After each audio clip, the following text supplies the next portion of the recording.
Hey guys, welcome back to another episode of the Law of Attraction podcast. I'm your host, Natasha Graziano. I am so excited today. I'm with such a special soul. He is somebody who I'm blessed to be friends with. He's somebody who truly inspired me. When I sat down with him, one day we were having breakfast. His life story is so incredible. It had me on the edge of my seat like a movie. I am so excited for you to hear from him today.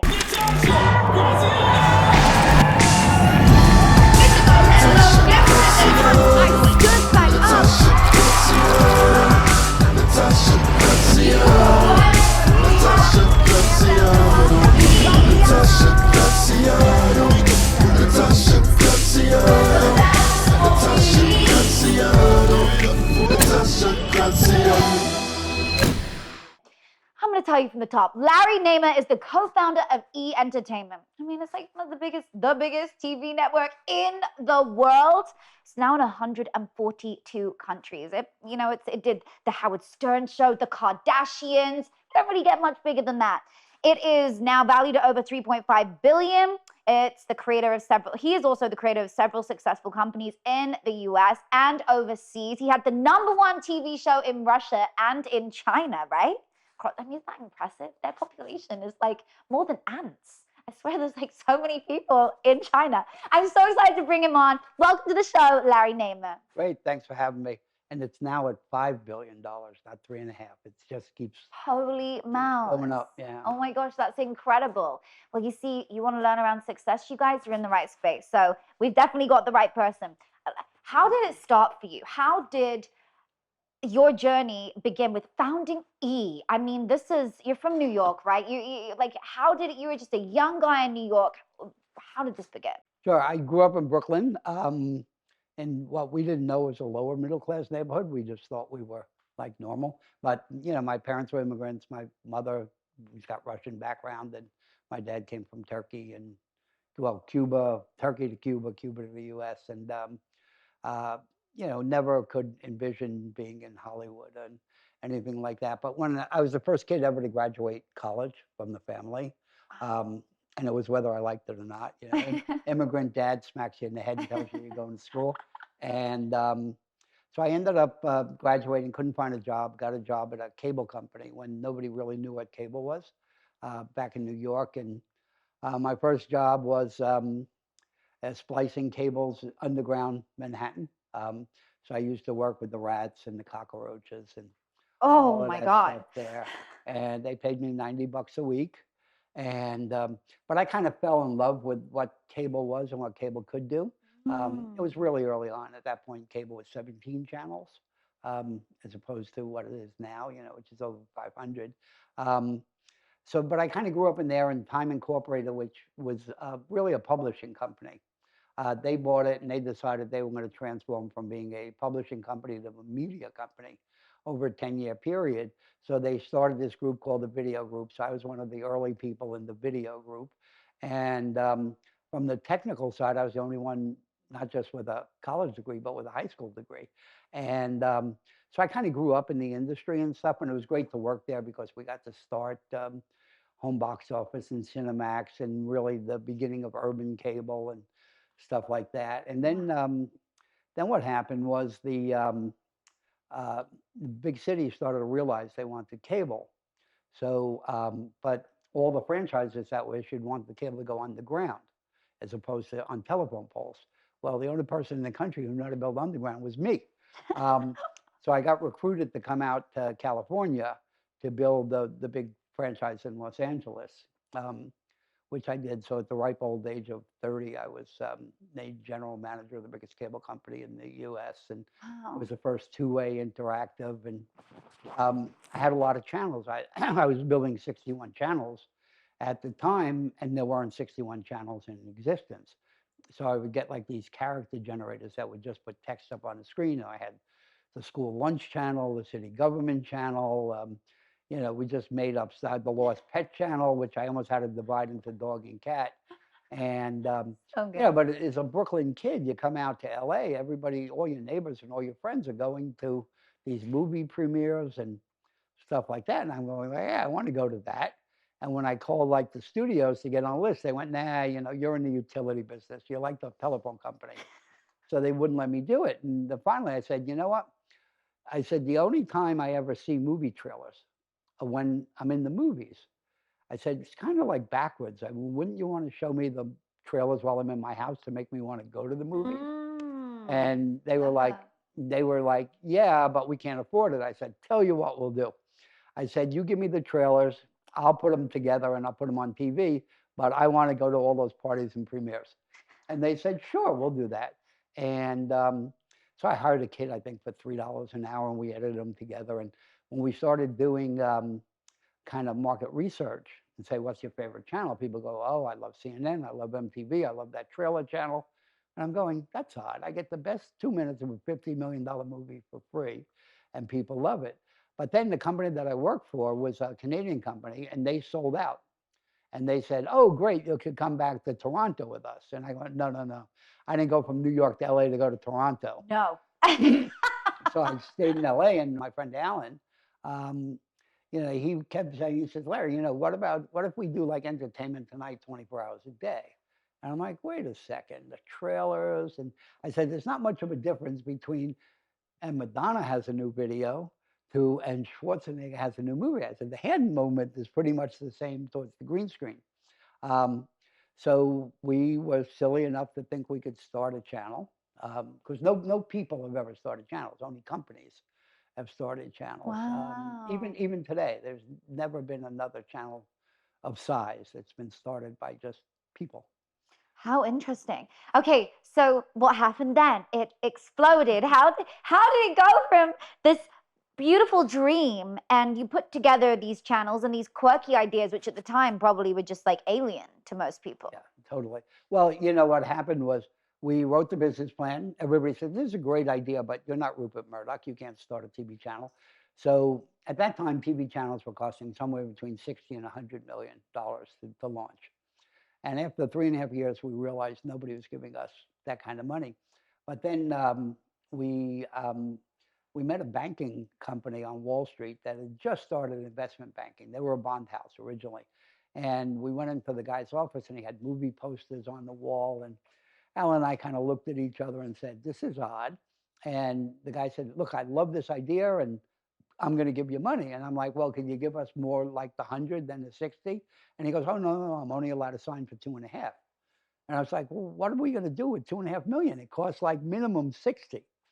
So I'm only allowed to sign for 2.5. So I said, you know what? We'll take the 2.5 and we'll figure it out. So I ended up having a friend who was teaching radio, television, film at University of Texas in Austin. So I called him up and said, do you have a bunch of kids that need intern jobs for the summer? And he said, yeah, we got a lot. I said, send them all. So he sent me 31 interns. Oh my And God. we ended up, he started with 31 interns and 11 employees, because we couldn't afford to have more employees. My friend almost didn't talk to me ever again, because half of the kids never went back to school. No way, of course, because they're in something which is so great. And as soon as we went on the air, everybody just said to us, they go, oh, why don't you tell us that's what you want to do? We would have given you the money 3 years ago. Well, a lot of these kids who started as interns, by the end of the summer, they were vice presidents, because we grew just crazy. We were the fastest growing cable network in the country. And I think in the first year, we were in 14 other countries. Gosh, that's it in the first year? Yeah. That's so cool. Wait, what was this amazing story that you told me about once? And it was like you went to all the parties and you climbed over the gate. What was that? Oh, yeah. When we first started, nobody really took us seriously. Yeah. So we wanted to cover the Oscars. So we applied for the press permits and everything, and we got rejected. They said, nah, you're just some little cable something. We don't know what you are. No, you can't come. And, not knowing that we're supposed to take no for an answer, the crew, with me included, we climbed over the fence, and we were on the red carpet filming before like security caught us. And then they threw us off. But what was interesting, when we put the stuff on TV, the audience went crazy. They go, that was amazing. We felt like it was pirate video. And I'm going, it was pirate video. But we asked a lot of questions that people normally would, people would normally be used to. so tell us about your next movie Yeah, project and yeah. stuff. We were asking the crazy questions, It's like, yeah, forget about your next movie. What's that? Who you wearing? I love it. You were so fashion forward. You were so ahead of the times. You were just like asking what's real about that moment, for them. We were asking what we thought the audience really wanted, as opposed to what the studios wanted to get And out it there and stuff. worked? It worked amazing, I mean, from that originally thing, we started this other little show called Fashion Police with Joan Of Rivers, course. you know, um, and Talk Soup was our first major hit, and it wasn't designed. It was like, again, we didn't have money, so we said, all right, just get Greg Kinnear to stand in front of a green screen and watch clips from TV shows and make fun of them. Wow. And when we first came up with that, everybody said, "You're out of your mind. You want to do a TV show that makes fun of TV shows?" And I was like, "Exactly. That's what I want to do." And they were going, "That's crazy" and stuff. But that show took off, and Greg's Kinnear went through the roof. And then the next big one for us was Alan and I were in an elevator in New York, and we met this tall radio guy who's telling us all about his radio show, and we were like, "Yeah, yeah, yeah, whatever." And he goes, "No, come and see it." And we saw it, and I was fascinated by it. And when I went back, I said, "I want to put cameras in this guy's radio studio." And they were like, "Larry, we thought you were crazy when you wanted to make fun of TV shows, but radio's been dead for 40 years." Well, that guy was Howard Stern, and um, that show did pretty well, and Howard did pretty well. Wow. I love how this stuff starts. Do you believe there's something that goes into success, a particular formula, like an ingredient? What is it for you? Because I hear the way that it sounds like you're just such a go-getter. You were from young. You were just like a daredevil. You just took risks. You just went for it above and beyond anything else. But what is it for you that you believe is that secret ingredient to success? Well, I mean, coming from a, excuse me, a family, an immigrant family and stuff, you were told you will succeed. It was a given you were going to do better than your parents. So I was very confident. Yeah. Growing up in a bad neighborhood, I wasn't afraid of getting beat up because I got beat up a lot. So, whether you get beat up physically, you get beat up in a business deal, it's pretty much you get up off the ground and you keep going forward. And, with E and some of the other stuff, we've had to do that. And, we took our lumps, but we just weren't smart enough to quit. So we just kept going. Wow. So it's just like tenacity, just believing that you could. Well, it's also that, and it's also this feeling of, not being above it all.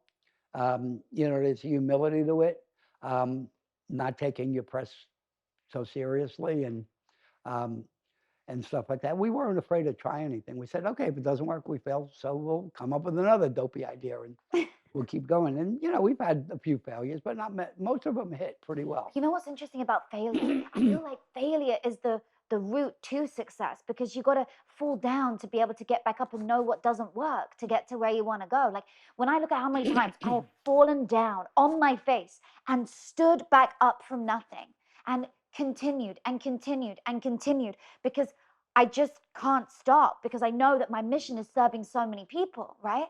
So failure was like my driver.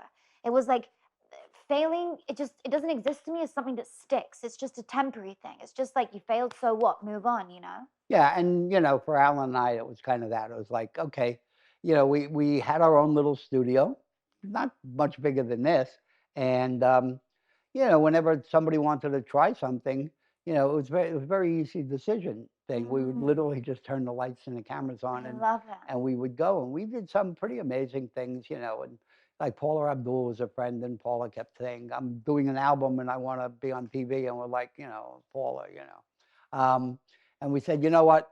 Rather than listen to Paula say she wants to be on TV, turn the lights on, turn the camera, and we would have, so many people got their start there because, again, we had 24 hours a day to fill, and we didn't have a lot of money to fill it with. So a lot of it was just live improv stuff. So incredible. I love improv. And I love with TV, the way that it's like shaping now. It's streaming, it's online, it's like you can watch it anywhere. TV is such a big part of our culture, because I always say to people, what you watch, what you ingest becomes who you are. Like if you are watching terrifying horror movies, they're brilliant sometimes, but they're also going to scare you in so many ways in your life. Whereas if you're watching things that are inspiring you, like a lot of TV today is funny, inspirational, even the Kardashians is super aspirational to watch, right?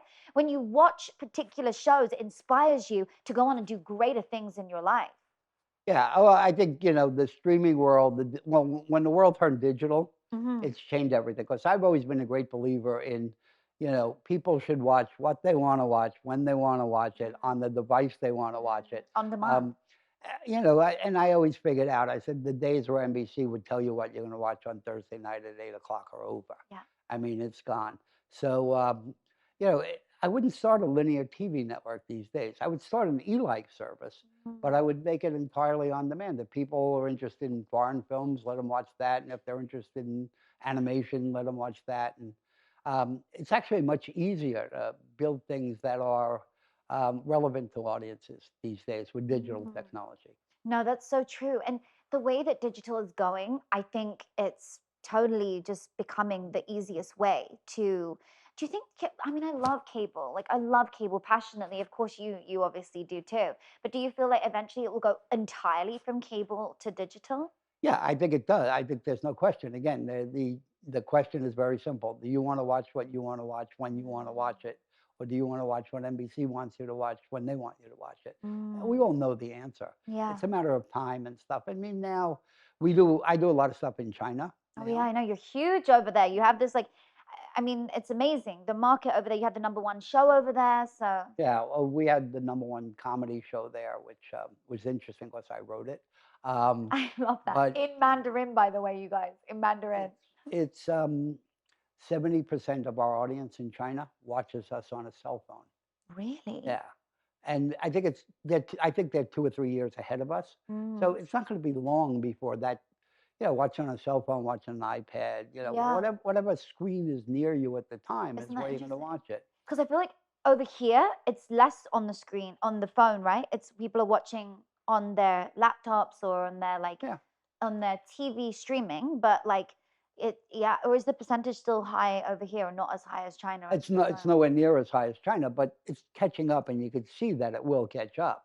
Um, and again, it's a matter of, common sense. What do people want to do? If I'm sitting and waiting to talk to you, why not catch up on, one of my favorite shows on I my love that. cell phone? But it's created some interesting production problems because when you know that 70% of people are watching on a cell phone on a 5-inch screen, you got to actually shoot differently than when you're shooting it for a 65-inch TV. Wow. Because with the big TV, you could do a lot of like long shots. When you're shooting for a cell phone, you got to do a lot of close-ups. Oh yeah, of course, because otherwise you just won't see their facial You won't see it. expressions, and you want to. Do they watch more reality over there, or do they watch more scripted? It's a combination of both. Scripted drama there is very, very big, and there's a government TV group Yeah. called CCTV, which they apologize because they only reach 1.1 billion people, not all 1.3 billion. But the government funds a lot of like really amazing scripted series, along like Game of Thrones level stuff there that's paid for by the government and stuff like that. So Wow, that's so cool. And do they have the same excitement for their shows like in the US? You know, when there's a premiere out, people are going wild for it. You know, they have those like the way that celebrities are over here, whenever there's the shows are out, the fans are diehard over here. You know, it's like a yeah, big thing. it's very, very similar, and you know, big stars, I mean, they have their influencers and they have their stars. And, an influencer in China is nothing unless they've got 50 million followers. Really? Yeah. And So I wouldn't even qualify yet as a big no, influencer no, no. over In there. China, you'd be a hack. Oh my God, I only have 18 million and I would be a hack. That's too funny. You're not relevant at 18 million. I'm not going over there right now. But yeah, I mean, the audience size is just amazing and stuff. But they like a lot of stuff similar. Like when the number one English language show there was Gossip Girl for years. Wow. And it was actually the number one driver of fashion choices among women under 35. Um, How so fascinating. yeah, so that was good. So we actually we bought the rights to Gossip Girl from Warner.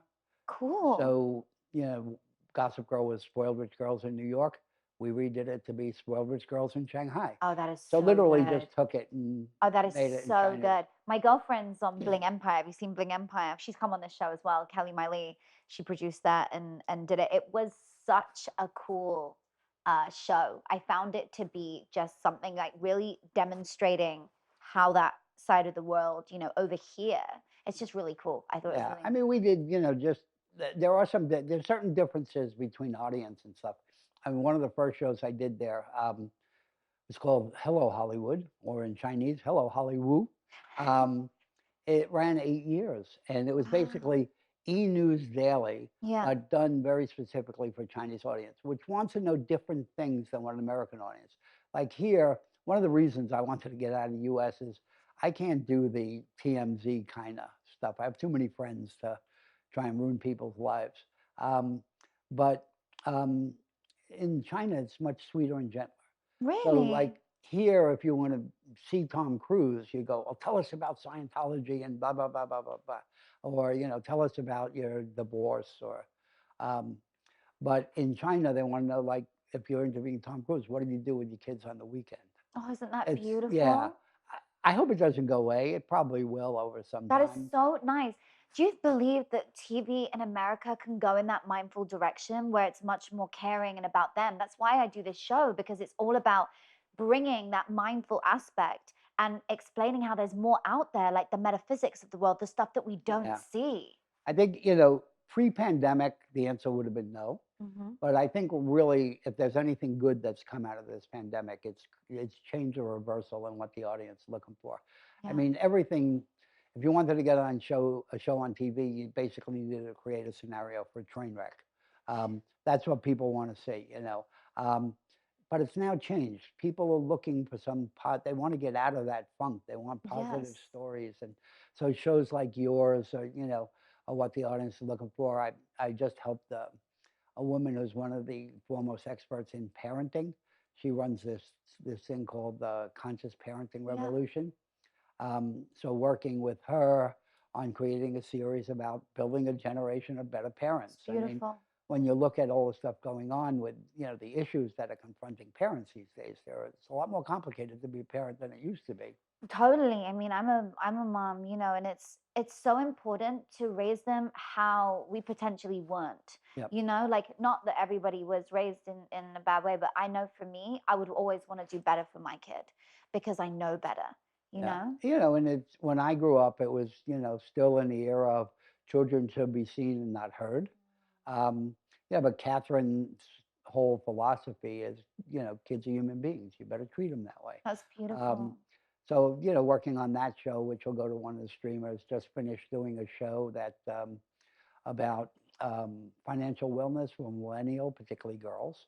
Because you don't learn anything in school. They don't teach you how to get out in real life. Oh, no. So it's very practical. It's not like how to invest in the stock market, but Yeah.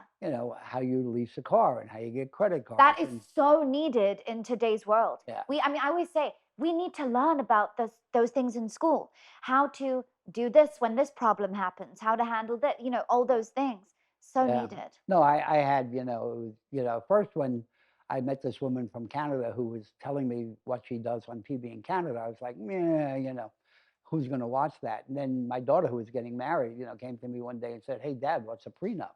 And I'm like, "What's wrong with you? How do you not know what a prenup is?" And I said, "Don't they teach you anything in school?" And then I realized, no, they don't teach them anything in school. And but what was interesting is she went to see the family lawyer and then came back and said, "Okay, now I understand it, but how do I explain this to AJ, her soon-to-be husband, without him thinking that I don't love him forever?" So I realized how much emotion goes in. It's not just learning how to do it; it's the whole emotional side of it. Wow, that is so true. And you think of all, I think over half of the divorces in this country are somehow related to finance. Yes. In some way, shape, or form. So, really important. This woman teaches the EQ and the IQ Wow. of finance stuff. And again, particularly for younger women. So doing that, I'm doing another thing called Beauty Queen, BTYKWN.com. And that's a communications content platform really geared to the fringes of the LGBTQI plus Nice. community. So I'm That their, sounds I'm exciting. their token straight guy. It's Richie Rich and Mr. D, both come out of the fashion world. And, and again, it's one of those things that I had to learn about it. But, um, you start to think, you have this whole thing now with gender fluidity and stuff like that. It's okay to be different. Yes. But then again, it's not okay to be different. You got parent, who do these kids talk to? Their parent, they can't talk to their parents, they can't talk to their friends, they can't talk to their teachers. So I try to create a place where they could talk to each other, and basically communicate with people like mine. So that's another one. So I'm into the whole social good thing these I days. love that. Well, that's the most important thing, I believe, is moving that needle forwards for humanity. And that is in TV, because think about the biggest platform in the world, it's TV. Yeah. The biggest place that we learn from is the internet, which is TV. Yeah. And because we're digital and the internet, it really has become a global community. So, if you think about it, you take like the size of Germany, there are more fans of Gossip Girl around the world than people who live in Germany. That's So, crazy. so it's fandom actually bigger than geographical boundaries. Fandom Interesting. is so interesting. Fandom is everything. I always find that we have a community in my, network, and that is everything. We call them Starianos, Graziano and Stars together. There you go. Starianos, and they love being a part of our community, because in my community, they actually get a chance to learn from each other, make friends, and build. Massive fans of everything that we're doing. Yeah. And it's beautiful. There's like hierarchies amongst the fans, and like it's so cool. I absolutely get it. It's huge. It's like Pokemon. Geez, it has. Yeah, such I a hate to trend. date myself, but it goes back to an old the Mickey Mouse Club. Um, I used to come home from school and Love I couldn't that. wait to turn on the Mickey. I never knew what was going to be on that day, but I knew I liked to spend time with those people That's because I beautiful. felt so comfortable with them and stuff. And it was a community. I felt I was part of the Mickey Mouse Club. I Um, love that. The Mickey and Mouse I is think so that's what we're, beautiful. a lot of stuff I do is trying to create that comfortable Community. place where people could That go. is so special. Well, if there were more spaces where people could go, that would help so many people in the situations and the discomforts they're feeling in life. Yeah. There's every day, there's someone else who needs that support and doesn't know where to go. And I think there's methods and practical things. Do you do any mindful things? Like, do you walk? Do you do yoga? Do you do meditations? Is there anything that you do in your day that helps you to keep in this beautiful zen? Um, yeah, I don't meditate, but I cook. And Oh, I love cooking. I should come to yours and cook with and you. and cooking is my form of that's my replacement. I've heard this before from somebody. Tell me more. So, I've been cooking since I'm 12, since my parents Yeah. both worked, and my choice was learn how to cook or, eat peanut butter and jelly for dinner every night. And I've always loved it. And I just keep reading. I buy a cookbook a month. Do you? Yeah, and I like literally try and cook everything in the book. I Oh, don't eat I it all, love but this. so the cooking really is, It's your therapy. You just yeah, love it's it. my therapy. I've never had to do the psychiatrist thing, No. which makes me unusual in Hollywood. Yeah. But yeah, and I love, I could cook you name it, I could cook Oh it. my God, I love it. I love food so much. I really prioritize health and food Yeah. and feeding my body nutritious food. But I cook for friends versus myself. I find way more enjoyment. It's definitely not my form of therapy. I love watching someone do it, like sitting, talking with them while they're in their zone, or just like, but I like doing it for friends. Like that, I Yeah. seem to get a kick from, because I get to see their faces when they try it and they're like, oh my God, what is this? I do that. I do dinner parties and stuff. But even if I'm alone, even if I don't eat it, I cook it. I I love just it. have this thing like 6 o'clock at night, 6 to 8. Don't call me. Don't email Love me. it. I don't answer. I just go in the kitchen, and it's part of it's the process of cutting and all that. Wow, like really I straight kind of focus I on one zone thing. out. Wow. And could So be a terrible day, but it's like a focus on that one thing. It's a little bit like when you go into the alpha state. So in our brainwaves, our next brainwave from here, we're in beta, goes through to alpha and then theta, delta, etc.